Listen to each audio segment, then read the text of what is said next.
ప్రమాదం అయితే సంభవించిందనమాట. ఏపీలో మరొక ఘోర ప్రమాదం అయితే సంభవించింది. మీరు ఇక్కడ చూడొచ్చు. కారు ఏ విధంగా ప్రమాదానికి గురైందనేది అయితే మీరు ఇక్కడ చూసుకోవచ్చు. ఒంగోలులోని జాతీయ రహదారిపై ఉదయం జరిగిన రోడ్డు ప్రమాదంలో ఒక మహిళ అక్కడికక్కడే చనిపోవడం అయితే జరిగింది. ఆరుగురికి తీవ్ర గాయాలు కూడా అవ్వడం జరిగింది. అదుపు తప్పి డివైడర్‌ను ఢీకొన్న కారు గాల్లోకైతే ఎగిరి ముందు ప్రయాణిస్తున్న ఆటోపై పడటంతో ఈ ప్రమాదం అయితే చోటు చేసుకుందనమాట. ఘటనకు సంబంధించిన వివరాలు ఇలా ఉన్నాయి.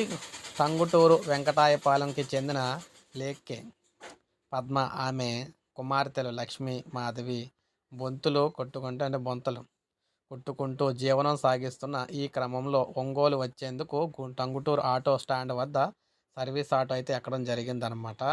సో, ఇలా ఈ సర్వీస్ ఆటో అయితే ఎక్కడం జరిగింది. అయితే ఎదురుగా వస్తున్న కారు, సో, వీటితో పాటు ఆటోలోని టంగుటూరుకు చెందిన రమేష్, విజయమ్మ, బాలకోటేశ్వరరావు సెక్యూరిటీ గార్డ్ కూడా పనిచేస్తున్న చేమకుర్తికి చెందిన మునివర పలు ఇక్కడ పలువురు ప్రయాణికులు కూడా ఉన్నారు. ఈ క్రమంలో వీరు ప్రయాణిస్తున్న ఆటో పెల్లేరు జాతీయ రహదారిపై గల ఫ్లైఓవర్ వద్దకు చేరుకుంది. ఈ క్రమంలో ఏపీ 39 ఎల్యు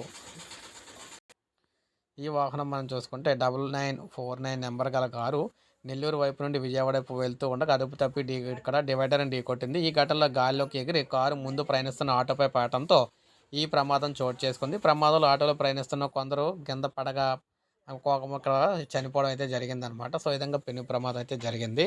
కొందరు అయితే చనిపోయారు, కొంతమందికి ప్రమాదం జరిగింది. సో, ఇప్పుడే మనకు అప్డేట్ వచ్చింది. ఒక లైక్ చేయండి, సబ్స్క్రైబ్ చేసుకోండి, మన ఛానల్ సబ్స్క్రైబ్ చేసుకోండి.